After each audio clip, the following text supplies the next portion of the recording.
Hi friends, welcome to Sam institute daily current affairs. July 19, 2022 నాటి current అఫైర్స్ని discuss చేద్దాం. So ఇందులో ప్రధానమైనటువంటి అంశాలు చూసినట్లయితే కేంద్ర విద్యాశాఖ ఇచ్చినటువంటి ఒక నివేదిక. సో మరి కేంద్ర విద్యాశాఖ అంటే మినిస్ట్రీ ఆఫ్ ది ఎడ్యుకేషన్ వాళ్ళు అంటే కేంద్ర విద్యాశాఖ ఒక నివేదిక ఇచ్చింది. దీన్ని మనం అంటే భారతదేశంలో మన విద్యా సంస్థలు ఉన్నాయి, అంటే అనేక రకాల విద్యా సంస్థలు. న్యాయ విద్యని అందించేది, అంటే ఒక లా ఎడ్యుకేషన్ ఇచ్చేది. దాంతోపాటుగా మరి ఒక ఇంజనీరింగ్ విద్యను అందించేది, ఫార్మసీ విద్యను అందించేది. ఇలా మొత్తము వివిధ సంబంధించినటువంటి విద్యా సంబంధించినటువంటి ఏదైతే ఎడ్యుకేషన్ కాలేజెస్ ఉన్నాయో, యూనివర్సిటీస్ ఉన్నాయో, సో అందులో బెస్ట్ ర్యాంక్స్ ఏమున్నాయి అంటే అక్కడ అత్యుత్తమ ప్రమాణాలు ఏమున్నాయి అంటే అక్కడ ఏంటంటే ఫ్యాకల్టీస్ ఎలా ఉన్నారు అంటే పర్టికులర్గా టీచర్స్ ఎలా ఉంది, ప్రొఫెసర్స్ ఎలా ఉన్నారు, వాళ్ళ యొక్క ప్రాజెక్ట్స్ ఏంటి, విద్యార్థులు అందులో రీసెర్చ్లో ఎలా భాగస్వామ్యం అవుతున్నారు, ప్రాజెక్టులో ఎలా భాగస్వామ్యం అవుతున్నారు, ఇలాంటి మొత్తం విశేషాలపైన ఎన్ఐఆర్ఎఫ్ అనే సంస్థ చేత ఈ యొక్క ర్యాంకింగ్స్ అనేది ఇచ్చేది. అంటే ఎన్ఆర్ఎఫ్ అంటే నేషనల్ ఇన్స్టిట్యూషనల్ ర్యాంకింగ్ ఫ్రేమ్వర్క్ అంటాం. ఇది 2015లో ఏర్పాటు చేశారు. ఏర్పాటు చేసి దేశంలో అత్యున్నతమైనటువంటి విద్యా సంస్థల్ని ప్రకటిస్తూ ఉన్నారు. తద్వారా మనకి ఏమైందంటే విద్యా సంస్థల మధ్య, వివిధ రకాల విద్యా సంస్థల మధ్య, విశ్వవిద్యాలయాల మధ్య, కాలేజీల మధ్య ఒక మంచి పోటీ వాతావరణం అనేది అనిపిస్తుంది అనమాట. ఆ నేపథ్యంలోనే మరి India rankings 2022 ranking of higher educational institutions and performance అని చెప్పేసి ఒక నివేదిక రావడం జరిగింది. సో ఇక్కడ ఇట్లా మినిస్ట్రీ ఆఫ్ ది ఎడ్యుకేషన్ వాళ్ళు India rankings 2022 ranking of the higher education institutions and performance అంటే వారి యొక్క పర్ఫార్మెన్స్ ప్రకారం, ప్రతిభా పాఠవాల ప్రకారం కొన్ని పారామీటర్స్ ఆధారంగా, సో పర్టికులర్గా అక్కడ ఉన్నటువంటి వాతావరణం అంటే ఇక్కడ ఒక ఎడ్యుకేషన్కి సంబంధించినటువంటి ఒక కాంపిటేటివ్ స్పిరిట్ ఎలా ఉంది, సో ఇంతలో మనం చెప్పినట్టు అక్కడ ప్రొఫెసర్స్ ఎలా ఉన్నారు, వాళ్ళకి సంబంధించినటువంటి ఎఫిషియన్సీ ఏంది, దాంతోపాటు విద్యార్థులు ప్రాజెక్టులలో రీసెర్చ్లో పాల్గొనే విధానం పైన, ఇలాంటి అన్ని విషయాలపైన ఈ యొక్క ర్యాంకింగ్స్ ఇచ్చారు. దీన్ని అంటే యాక్చువల్గా 2015లో ఇది ఏర్పాటు చేశారు ఇలా ర్యాంకింగ్స్ ఇవ్వాలని. తొలిసారిగా మాత్రం 2016 అంటే 2016 సంవత్సరం నుండి విడుదల చేస్తూ ఉన్నారనమాట. అప్పటి నుండి విడుదల చేస్తూ ఉన్నారు. అయితే ఇది వరుసగా 4వసారి ఇప్పుడు ఈ యొక్క ఎన్ఐఆర్ఎఫ్ తయారు చేసినటువంటి ఈ యొక్క భారతదేశంలో విద్యా సంస్థల్లో ఓవరాల్ ర్యాంకింగ్లో వరుసగా 4వసారి ఐఐటి మద్రాస్ వరుసగా 4వసారి మొదటి స్థానంలో ఉంది. అంతేకాకుండా ఇంజనీరింగ్ విభాగంలో మనకి వరుసగా 7వసారి కూడా ముందంజలో ఉంది. ఏదంటే అది ఐఐటి మద్రాస్. ఓకేనా, చెన్నైలో ఉన్నటువంటి ఒక విద్యా సంస్థ IIT Madras, Indian institute of the technology. So ఈ ఓవరాల్ ర్యాంకింగ్లో ఐఐటి మద్రాస్ మొదటి స్థానంలో ఉండగా, so Indian institute of the science Bengaluru అంటే 2వ స్థానం ఉంది. అంతేకాకుండా శాస్త్రీయమైనటువంటి పరిశోధనలు కూడా Indian institute of the science అనేది సంస్థ బెంగళూరులో ఉంది, అది మొదటి స్థానంలో ఉంది, అంటే శాస్త్రీయ పరిశోధన సంస్థల్లో. కానీ ఓవరాల్ కేటగిరీలో మాత్రం ఐఏఎస్సి 2వ స్థానంలో ఉంది. ఐఐటి బాంబే 3వ స్థానంలో ఉందండి. ఐఐటి బాంబే 3వ స్థానం ఉంది. And IIT Delhi, so Indian institute of the technology Delhi 4వ స్థానంలో ఉంది. ఐఐటి కాన్పూర్ అంటే ఉత్తరప్రదేశ్లోని ఐఐటి కాన్పూర్ 5వ స్థానంలో ఉంది. మనకు అడగడానికి ఉంటుంది national institutional ranking framework NIRF అంటాం. మినిస్ట్రీ ఆఫ్ ది ఎడ్యుకేషన్ వాళ్ళు ఎన్ఐఆర్ఎఫ్ భాగస్వామ్యంతో తయారు చేసినటువంటి భారతదేశంలో అత్యున్నతమైన విద్యా సంస్థల జాబితాలో మొదటి 5 స్థానాలు లేదా మొదటి 3 స్థానాలు ఏవి, లేదా ఐఐటి మద్రాస్ వరుసగా 4వసారి అన్న విషయం. అదే ఐఐటి మద్రాస్ సంస్థ అయితే ఇంజనీరింగ్ విభాగంలో వరుసగా 7వసారి కూడా ముందంజలో ఉండడం జరిగిందండి. సో ఇదొక ఇంపార్టెన్స్గా చూసుకోవాల్సిన అవసరం ఉంది. మరి తెలంగాణ రాష్ట్రంలో మరి సంబంధించినటువంటిది సో అంటే చూసినట్లయితే ఏదైనా ముందంజలో ఉందా ఆంధ్రప్రదేశ్, తెలంగాణ అంటే టాప్ 10లో మాత్రం ఏవి లేవండి. టాప్ 10లో సో టాప్ 10లో లేవు. కానీ బట్ ఇక్కడ నేషనల్ లా, ఈ లా విశ్వవిద్యాలయం అంటే లా అంటే న్యాయ విద్యలో, సో ఓవరాల్ కేటగిరీలో ఏదొకటి ఏంటంటే న్యాయ విద్య. ఈ న్యాయ విద్యలో సో మన భారతదేశంలో మొదటి స్థానంలో ఉంది బెంగళూరులో ఉన్నటువంటి ఒక న్యాయ విశ్వవిద్యాలయం. బెంగళూరులో ఉన్నటువంటి నేషనల్ లా సో ఇన్స్టిట్యూట్ నేషనల్ లా స్టడీస్ ఒక ఇన్స్టిట్యూట్ ఆఫ్ ది యూనివర్సిటీ ఏదైతే ఉందో మరి ఇది మనకు బెంగళూరులో ఉంది. ఇది మొదటి స్థానంలో ఉందండి. National law university of the so Bengaluru అనేది మొదటి స్థానంలో ఉంది. అండ్ హైదరాబాద్లో మరి షామీర్పేటలో ఉన్నటువంటి నల్సార్ న్యాయ విశ్వవిద్యాలయం ఓవరాల్ అంటే న్యాయ విద్య కేటగిరీలో 4వ స్థానంలో ఇచ్చారు. కాబట్టి ఇది ఒక అంశం ఇంపార్టెంట్గా చూసుకోవాల్సిన అవసరం ఉంటుందండి. ఎందుకోసం అంటే హైదరాబాద్కు సంబంధించింది, తెలుగు రాష్ట్రాలకు సంబంధించింది కాబట్టి. ఇక నెక్స్ట్ వచ్చేసి మరో అంశం మనం చూస్తే అజయ్ కుమార్ కమిటీ అండి. సో మరి అజయ్ కుమార్ కమిటీని కేంద్ర ప్రభుత్వం నియమించింది. సో ఎవరు నియమించారు ఈ అజయ్ కుమార్ కమిటీని అంటే మినిస్ట్రీ ఆఫ్ ది డిఫెన్స్ వాళ్ళు నియమించడం జరిగింది. అంటే కేంద్ర రక్షణ శాఖ దీన్ని నియమించడం జరిగింది. కేంద్ర రక్షణ శాఖ పరిధిలో మరి పర్ఫార్మెన్స్ అండ్ ఎఫిషియన్సీ ఆడిట్ అనే అంశం పైన అంటే కేంద్ర రక్షణ శాఖలో బడ్జెట్ కేటాయింపులు ఎలా ఉన్నాయి, మరి బడ్జెట్ కేటాయింపులు జరిగినప్పుడు సరైనటువంటి రంగాలకు చేరుతుందా, ఆ రంగంలో అభివృద్ధి అయిందా, ఇంకేమన్నా ఇంకా అందులో ఇంకా కావాల్సినటువంటి లక్షణాలు ఏంటి, ఇంకా ఎలా అభివృద్ధి చెందాలి అనే విషయం పైన సెంట్రల్ గవర్నమెంట్ సంబంధించినటువంటి ఈ డిఫెన్స్ అకౌంట్స్, డిఫెన్స్ CGD అంటాం. అంటే సెంట్రల్ గవర్నమెంట్ సంబంధించిన ఏదైతే డిఫెన్స్ అకౌంట్స్ ఉంటాయో, అంటే ఇక డిఫెన్స్ సంబంధించిన అకౌంట్స్ ఉన్నాయో ఆ డిఫెన్స్ అకౌంట్స్ యొక్క ఆడిట్స్ని సక్రమంగా నిర్వహించి సంబంధించిన కేటాయించేటువంటి డబ్బులు అనేది ఎలా ఖర్చు అవుతున్నాయి. ఎందుకోసం అంటే ఇప్పుడు డిఫెన్స్లో మనం చూసినట్లయితే రక్షణ రంగంలో స్వదేశీయంగానే మనం అభివృద్ధి చేసుకోవడానికి ప్రయత్నం చేస్తూ ఉన్నాం. సో సుమారుగా 67% ఇప్పుడు మన దేశంలో స్వదేశీ ఉత్పత్తులని ప్రోత్సహించాలని చెప్పేసి మనం ఆల్రెడీ కేంద్ర రక్షణ శాఖ డిసైడ్ చేసింది. ఆ నేపథ్యంలోనే మనకు performance and efficiency of the audit విషయంలో సో అజయ్ కుమార్ కమిటీని ఏర్పాటు చేయడం జరిగింది. మరి ఎవరు ఈ అజయ్ కుమార్ అంటే కేంద్ర రక్షణ శాఖ కార్యదర్శి అజయ్ కుమార్ అండి. ఎవరండి? అజయ్ కుమార్ కేంద్ర రక్షణ శాఖ కార్యదర్శి అనమాట. మనకి కమిటీలు కమిషన్ల విషయంలో ఇలాంటి ప్రశ్నలు మనకి అడగడానికి ఉంటుంది. కేంద్ర రక్షణ శాఖలో ఒక ఆడిట్ పైన అంటే సెంట్రల్ గవర్నమెంట్ సంబంధించిన డిఫెన్స్ అకౌంట్స్ ఆడిట్స్ పైన, వాటి యొక్క పర్ఫార్మెన్స్ పైన, ఎఫిషియన్సీ ఆఫ్ ది ఆడిట్ పైన కేంద్ర ప్రభుత్వం కేంద్ర రక్షణ శాఖ నియమించిన కమిటీ ఏదంటే ఒక అపెక్స్ కమిటీ ఏదైనా అత్యున్నత స్థాయి కమిటీ ఏదంటే అజయ్ కుమార్ కమిటీ అని చెప్పేసి గుర్తుపెట్టుకోండి. కేంద్ర రక్షణ శాఖ కార్యదర్శి అజయ్ కుమార్ అండ్ కేంద్ర రక్షణ శాఖ మంత్రి వచ్చేసి ఎవరండి? రాజ్నాథ్ సింగ్. సో ఆ నేపథ్యం కూడా ఇంపార్టెన్స్ ఇవ్వాల్సిన అవసరం ఉంటుంది.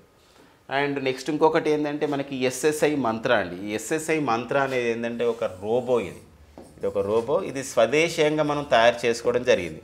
డాక్టర్ సుధీర్ పి శ్రీవాత్సవ తను ఒక వరల్డ్ ఫేమస్ మన ఇండియన్ ఒక రోబోటిక్ కార్డియాక్ సర్జన్ అనమాట. రోబోటిక్ కార్డియాక్ సర్జన్ అంటే ఏంటంటే ఈ యొక్క గుండె ఆపరేషన్లని ఒక రోబో ద్వారా నిర్వహిస్తున్న ప్రపంచ ప్రఖ్యాతి చెందినటువంటి భారతీయ కార్డియాలజిస్టే డాక్టర్ సుధీర్ పి శ్రీవాత్సవ. వారిని రోబో డాక్టర్ అని కూడా పిలుస్తారు మన దేశంలో. సో మరి డాక్టర్ సుధీర్ పి శ్రీవాత్సవ నేతృత్వంలో సో ఫస్ట్ టైం అనమాట ఇండియాలో మన భారతదేశంలో స్వదేశీ పరిజ్ఞానంతో ఒక సర్జికల్ రోబోట్ సిస్టమ్ తయారు చేశారు.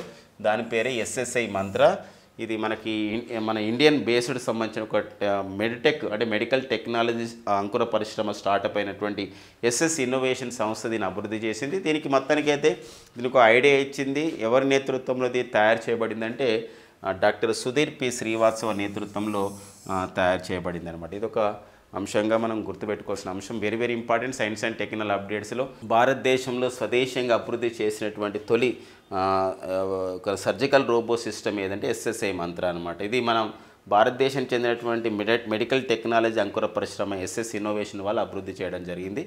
సో ఇది మనకి సైన్స్ అండ్ టెక్నాలజీలో ఒక ఇంపార్టెన్స్ విషయం అనమాట. దీని ద్వారా మనకి ఏమైతే విదేశాల నుండి ఇలాంటి సర్జికల్ రోబోట్స్ తెచ్చుకోవడానికి తగ్గిస్తారు, మనం సొంతంగా అభివృద్ధి చేసుకున్న వాళ్ళమే అనమాట. ఇది ఒక ఇంపార్టెన్స్ విషయం. ఒక్కోసారి అడుగుతాడు SSI మంత్ర ఇటీవల న్యూస్లో ఉంది. మరి SSI మంత్ర అనేది ఏంది అని చెప్పేసి అన్నప్పుడు ఇది ఒక మేడ్ ఇన్ ఇండియా భాగంలో అంటే భారత్లో తయారీ విధానాన్ని ప్రోత్సహించడంలోనే భాగంగా ఇది ఒక సర్జికల్ రోబోట్ సిస్టమ్ స్వదేశీయంగా అభివృద్ధి చేయడం జరిగిందనమాట. ఇది ఒక ఇంపార్టెన్స్ చూసుకోవాల్సినటువంటి అవసరం అనేది ఉందండి. సో మేడ్ ఇన్ ఇండియా అంటాం, యాక్చువల్గా ఏంటంటే భారత్లో తయారీ విధానం అంటాం. అయితే దీన్ని మనం గతంలోనే కేంద్ర ప్రభుత్వం ఒక కార్యక్రమం తీసుకొచ్చింది 2014లో సెప్టెంబర్ 25న మన భారతదేశంలో ఒక స్వదేశీయంగా పరిశ్రమలను ప్రోత్సహించాలని వచ్చింది మేక్ ఇన్ ఇండియా కార్యక్రమం. అంటే భారతదేశంలో తయారీ విధానాన్ని ప్రోత్సహించడం అనేది అంటారు, అది మేక్ ఇన్ ఇండియా. ఇది మనకు అలాంటి కార్యక్రమం అనమాట. ఓకేనండి, అలా కూడా మనం దాన్ని డిస్కస్ చేసుకోవచ్చు. ఇక నెక్స్ట్ వచ్చేసి మనకి G20 ఫైనాన్స్ లీడర్స్ మీట్ అనేది జరిగింది, బాలిలో జరిగింది. ఎందుకు ఈ మధ్యకాలంలో G20 సమావేశాలన్నీ కూడా G20 ఒక వివిధ మంత్రుల స్థాయి సదస్సులు G20 సదస్సులు ఇండోనేషియాలో జరుగుతున్నాయంటే బికాస్ 2022 సంబంధించినటువంటి G20 సదస్సు అనేది ఇండోనేషియా నిర్వహిస్తుంది. కాబట్టి ఇండోనేషియా నిర్వహిస్తున్న నేపథ్యం ఉంది కాబట్టి ఇండోనేషియాలో దానికి సంబంధించినటువంటి G20 మంత్రుల స్థాయి సదస్సులను జరిగినాయి. ఈ నేపథ్యంలో G20 దేశాల ఆర్థిక శాఖ మంత్రుల సదస్సు అనేది మన ఇండోనేషియాలోని బాలిలో జరిగింది. సో మరి ఈ సదస్సుకి అయితే మన భారత్ తరఫున కేంద్ర ఆర్థిక శాఖ మంత్రి అయినటువంటి నిర్మలా సీతారామన్, ఎవరండి, నిర్మలా సీతారామన్ కేంద్ర ఆర్థిక శాఖ మంత్రి ఈ సదస్సుకి హాజరు కావడం అనేది జరిగిందండి. ఇది ఒక ఇంపార్టెన్స్ విషయం. అంతేకాకుండా ఈ సదస్సును ఉద్దేశించి సో ఇండోనేషియా అధ్యక్షుడు జోకో విడోడో కూడా ప్రసంగించడం జరిగింది.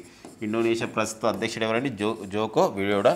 మరి జోకో విడోడో ప్రసంగిస్తూ అతనికి ఒక జోకో విడోడో ఒక ఇంపార్టెన్స్ ఉంది. ఏంటంటే ఒక ఆసియా ఖండానికి చెందిన ఒక వ్యక్తి, ఒక దేశాధ్యక్షుడు తొలిసారిగా ఉక్రెయిన్ దేశంలో, అంటే లాస్ట్ మంత్ ఇది ఉక్రెయిన్ దేశము అంతేకాకుండా రష్యా 2 దేశాలు సందర్శించడం అనేది జరిగింది. ఎందుకోసం అంటే ఇంపార్టెన్స్ ఇవ్వాలంటే ఫిబ్రవరి 24, 2022 నుండి రష్యా ఉక్రెయిన్ల మధ్య యుద్ధం అనేది కొనసాగుతున్న సందర్భం ఉంది. లాస్ట్ మంత్లో ఒక జూన్ 2022లో ఈ ఒక ఆసియా ఖండానికి చెందినటువంటి ఒక దేశాధ్యక్షుడు తొలిసారిగా ఉక్రెయిన్ దేశ అధ్యక్షుడు వ్లాదిమిర్ జెలెన్స్కీ అండ్ రష్యా దేశ అధ్యక్షుడు వ్లాదిమిర్ పుతిన్ కూడా ఆయా దేశాల్లో కలుసుకోవడం జరిగింది, పర్యటించాలన్నమాట. అదొక ఇంపార్టెన్స్ ఉంది. ఆ నేపథ్యంలో జోకో విడోడో అన్నాడు ఏంటంటే అన్ని దేశాల వాళ్ళు, అంటే అభివృద్ధి చెందాలి అంటే అన్ని దేశాల వాళ్ళు కూడా ఇక్కడ పర్టికులర్గా రష్యా ఉక్రెయిన్ దేశాల ఈగోయిజం అంటే ఈగోని తగ్గించాలి, ఆహాన్ని తగ్గించుకోవాలని చెప్పేసి కూడా ఈ G20 ఫైనాన్స్ లీడర్స్ మీట్లో చెప్పడం జరిగింది. ఎందుకోసం అంటే దేశాలకు సంబంధించిన ఎఫెక్ట్ అనేది, అంటే ఉక్రెయిన్ రష్యా దేశాల యుద్ధ వాతావరణం అనేది మిగతా దేశాలపైన పడుతుంది, ప్రపంచం పైన పడుతుంది. ఎందుకోసం అంటే COVID-19 ఎఫెక్ట్ తర్వాత ఇది చాలా ఎక్కువగా ఉందని చెప్పేసి ప్రపంచంలో అన్ని అంతర్జాతీయ సంస్థలు చెప్పిన దరిమిలా సో జోకో విడోడో ఇలా అందులో ప్రసంగించడం అనేది వార్తల్లో ఉన్నదన్నమాట. ఇది ఒక ఇంపార్టెన్స్ విషయం. జోకో విడోడో ఎవరంటే ఇండోనేషియా అధ్యక్షుడు. అంటే ఇంకా G20 దేశాధినేతలు పాల్గొన్న సమావేశం ఇంకా జరగలేదు, త్వరలో జరగబోతుంది. దానికన్నా ముందు G20 దేశాల్లో ఉన్నటువంటి వివిధ మంత్రుల స్థాయి సదస్సు అనేది అక్కడ జరుగుతుంది అనమాట. G20 అనేది గ్రూప్ ఆఫ్ ది 20 అంటే 1999లో ఏర్పాటు చేయబడ్డ కూటమి. ప్రపంచంలో అభివృద్ధి చెందిన మరి అభివృద్ధి చెందుతున్న దేశాలు కలిసి ఏర్పాటు చేసుకున్న కూటమే G20 దేశాల కూటమి అండి. 2022లో G20 సమావేశం ఇండోనేషియాలో నిర్వహిస్తారు. 2023లో G20 సమావేశాన్ని భారత్ నిర్వహించబోతుంది. ఆ నేపథ్యం ఇంపార్టెంట్. 2023లో G20 సమావేశం జరగడానికి షెర్పా అని చెప్పేసి అంటాం. షెర్పా అంటే సంబంధించినటువంటి ఎలాంటి ఎజెండా ఉండాలి G20 సమావేశాలు అని చెప్పేసి ఒక షెర్పాగా ఎవరు నియమించడం జరిగిందంటే ఇటీవల నీతి ఆయోగ్ సీఈఓగా తన పదవీ విరమణ చేసినటువంటి అమితాబ్ కాంత్ని ఎలా నియమించడం అనేది జరిగిన విషయం మనం గత క్లాసెస్లో డిస్కస్ చేసుకోవడం అనేది జరిగిందండి.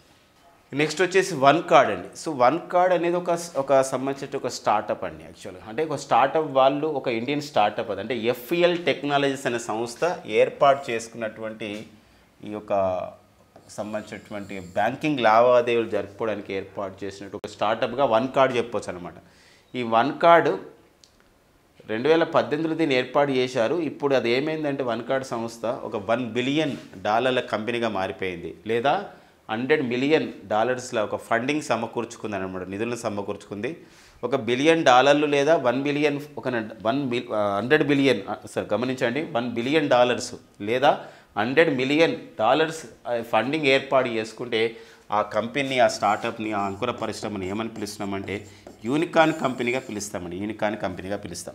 వాళ్ళు ప్రపంచంలోనే అంటే ఉరున్ అనే సంస్థ ఇచ్చిన నివేదిక ప్రకారం ప్రపంచంలోనే ఎక్కువగా యూనికార్న్ కంపెనీలు గల దేశాల జాబితాలో సో అమెరికా ముందంజలో ఉండగా అమెరికా తర్వాత చైనా తర్వాత సో భారతదేశం ముందంజలో ఉన్న విషయం మనము గత నివేదికల్లో డిస్కస్ చేసుకోవడం జరిగింది. ఈ నేపథ్యంలో భారతదేశంలో ఇటీవల కాలంలో సో మరి 104వ యూనికార్న్ కంపెనీగా ఏది గుర్తించబడింది అన్నప్పుడు ఏదంటే అది వన్ కార్డ్ అనే ఒక స్టార్టప్ సంస్థ చేసింది. దీన్ని ఎవరు అభివృద్ధి చేశారంటే FEL టెక్నాలజీ సంస్థ. ఇది బ్యాంకింగ్ లావాదేవీలు నిర్వహిస్తుంది. మరి ఈ సంస్థను ఎవరు నెలకొల్పారు 2018 అంటే అనురాగ్ సిన్హా, రూపేష్ కుమార్ అండ్ వైభవ్ అది నియమితులు కావడం జరిగింది. మనకైతే ఎగ్జామినేషన్ పాయింట్ అడగదగ్గ పరిణామాలు ఏంటంటే భారతదేశంలో స్టార్టప్ల సంఖ్య 100కు పైగా చేరిందనే అంశం ఒకటి ఇంపార్టెన్స్ ఉంది. 104వ మన యూనికార్న్ కంపెనీగా అంటే భారతదేశంలో యూనికార్న్ కంపెనీల సంఖ్య ఏం చేరింది, 100కు పైగా చేరింది. 104వ యూనికార్న్ కంపెనీగా ఇటీవల ప్రకటించబడింది ఏదండి, వన్ కార్డ్ సంస్థ అని చెప్పేసి ఒక అంశాన్ని గుర్తుపెట్టుకోవాల్సిన అవసరం ఉంది. మరి యూనికార్న్ కంపెనీగా ప్రకటించాలంటే దాని యొక్క లావాదేవీలు, దాని యొక్క ఫండింగ్, దానిలో నిధులు ఎంత ఉండాలి, ఆ సంస్థకి మార్కెట్ క్యాపిటలైజేషన్ ఎంత ఉండాలంటే $100 మిలియన్ కానీ లేదా $1 బిలియన్ కానీ ఉండాలనే అంశాన్ని ఇక్కడ ఇంపార్టెన్స్గా చూసుకోవాలి. అంతేకాకుండా హురున్ సంస్థ ఇచ్చిన నివేదికల్లో ప్రపంచంలో యూనికార్న్ కంపెనీలు ఎక్కువగా ఉన్న దేశాల జాబితాలో మొదటి 3 స్థానాల్లో ఉన్నవి ఏవంటే అమెరికా, చైనా, భారతదేశం మొదటి 3 స్థానాల్లో ఉన్నాయండి. జాగృతి మస్కట్ అండి, ఇది ఒక మస్కట్ అంటే ఏంటంటే, మస్కట్ అంటే ఒక గుర్తు, ఒక సంబంధించినటువంటి అవేర్నెస్ ఇవ్వడానికి ఒక మస్కట్గా ఒక గుర్తు ఉంటుంది. ఇక్కడ కూడా కేంద్ర వినియోగదారుల సంక్షేమ మంత్రిత్వ శాఖ యూనియన్ కన్స్యూమర్ అఫైర్స్ మినిస్ట్రీ వాళ్ళు ఒక సంబంధించిన జాగృతి అనే పేరుతో ఒక మస్కట్ని, అంటే మస్కట్ అంటే గుర్తు, జాగృతి అనే పేరు. జాగృతి అంటే ఏంటంటే మనకి దాని మేలుకొలుపు అని అర్థం వస్తుంది, జాగృతి అని చెప్పేసి అంటాం. అంటే ఏంటంటే మన రైట్స్ మనం తెలుసుకోవడం, అంటే మన సంబంధించిన హక్కుల్ని మనం తెలుసుకోవడం. ఇక్కడ కూడా ఏంటంటే 1986లో జాతీయ వినియోగదారుల చట్టం ఉంటే అది 2019లో అమెండ్మెంట్ చేశారు, సవరణ చేశారు. జాతీయ వినియోగదారుల సంక్షేమ చట్టం 2019 తీసుకొచ్చారు. దీని ప్రకారం ఏమైతుందంటే జిల్లా స్థాయిలలో కూడా ఇప్పుడు జాతీయ వినియోగదారుల కమిషన్లు ఏర్పడుతున్న పరిస్థితి జాతీయ స్థాయిలతో పాటు. అంతేకాకుండా ఈ కన్స్యూమర్ ప్రొటెక్షన్ యాక్ట్ 2019 ప్రకారం మరి వినియోగదారుల యొక్క హక్కులు తెలుసుకోవాలి, వినియోగదారులు మోసపోవడానికి వీలు లేదు. అంతేకాకుండా వినియోగదారులు వస్తు ఉత్పత్తిదారులపైన వాళ్ళు వినియోగదారులు మోసపోతే వాళ్ళపైన చర్య తీసుకోవచ్చు అని చెప్పేసి ఒక హెల్ప్లైన్ నెంబర్ కూడా ఉందన్నమాట. అంటే వాళ్ళపైన ఫిర్యాదు చేయడానికి, వినియోగదారుల సంక్షేమం గురించి ఉత్పత్తిదారులపైన ఎవరైతే వస్తువులు తయారు చేసి వాళ్ళపైన ఫిర్యాదు చేయడానికి కేంద్ర ప్రభుత్వం ప్రారంభించిన హెల్ప్లైన్ నెంబర్ 1915 ఉండేది. గతంలో అయితే 1967 ఉండేది, ప్రజెంట్ అయితే 1915గా ప్రకటించడం జరిగింది.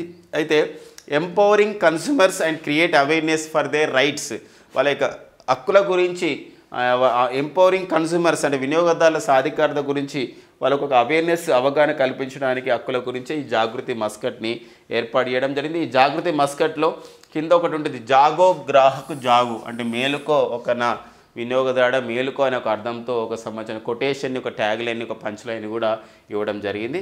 మరి ప్రజెంట్ అయితే కేంద్ర వినియోగదారుల వ్యవహారాల మంత్రిగా పనిచేస్తున్నవారు present union consumer affairs minister and industry commerce minister, textile మినిస్టర్గా పనిచేస్తున్న వారు ఎవరండి, వారే పీయూష్ గోయల్ మంత్రిగా పనిచేస్తున్నారు. మనకి మస్కట్ల విషయంలో వాటిపైన ఎగ్జామ్లు అడుగుతున్నారు కాబట్టి ఆ నేపథ్యం ఇంపార్టెంట్స్గా చూసుకోవాలండి. ఇక నెక్స్ట్ వచ్చేసి India's first ever under water metro train, అంటే భారతదేశంలోనే తొలిసారిగా అండర్ వాటర్ మెట్రో ట్రైన్ను నిర్మిస్తున్నామని చెప్పేసి గత కొన్ని సంవత్సరాలుగా చెప్తా ఉన్నారు పశ్చిమ బెంగాల్ రాష్ట్రం. అయితే అది 2023 వరకు కంప్లీట్ అవుతుంది అని చెప్పేసి ఒక సంబంధించినటువంటి అంశాన్ని అక్కడ ప్రకటించడం జరిగింది west Bengal, Kolkata. India's first ever under water metro train, అంటే మెట్రో ట్రైన్ అనేది నీటి కింది భాగంలో వెళ్తుంది. ఎందుకోసం అంటే అక్కడ ఉన్నటువంటి నిర్మాణం ఒక అవసరం వచ్చింది. కోల్కతాలో యాక్చువల్గా ఈస్ట్ వెస్ట్ కారిడార్లో నిర్మాణం చేస్తూ ఉన్నారు, కొత్త ఈస్ట్ వెస్ట్ కారిడార్ని. ఇందులో 16.34 కిలోమీటర్ల మేర నిర్మిస్తూ ఉన్నారు.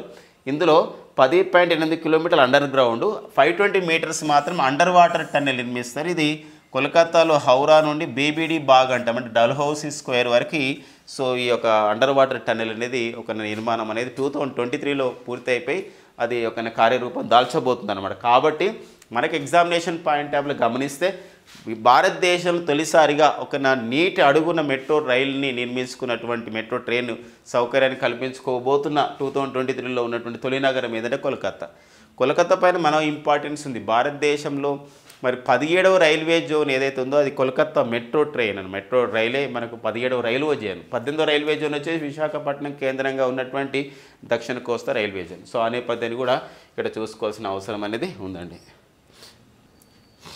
ఇక నెక్స్ట్ వచ్చేసి నమ్సాయ్ డిక్లరేషన్, ఒక వెరీ ఇంపార్టెంట్. మన ఫ్రెండ్స్ ఈ మధ్యలో మనం డిస్కస్ చేసాం.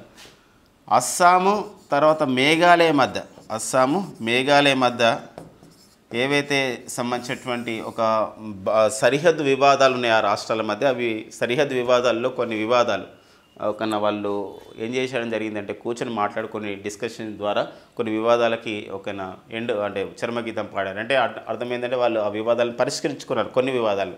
అట్లే కూడా ఈశాన్య రాష్ట్రాల్లో అస్సాం, అరుణాచల్ ప్రదేశ్ వాళ్ళు కూడా సంబంధించినటువంటి వాళ్ళకి సంబంధించినటువంటి ఏదంటే కొన్ని వివాదాస్పదమైన ప్రాంతాలు ఉన్నాయి.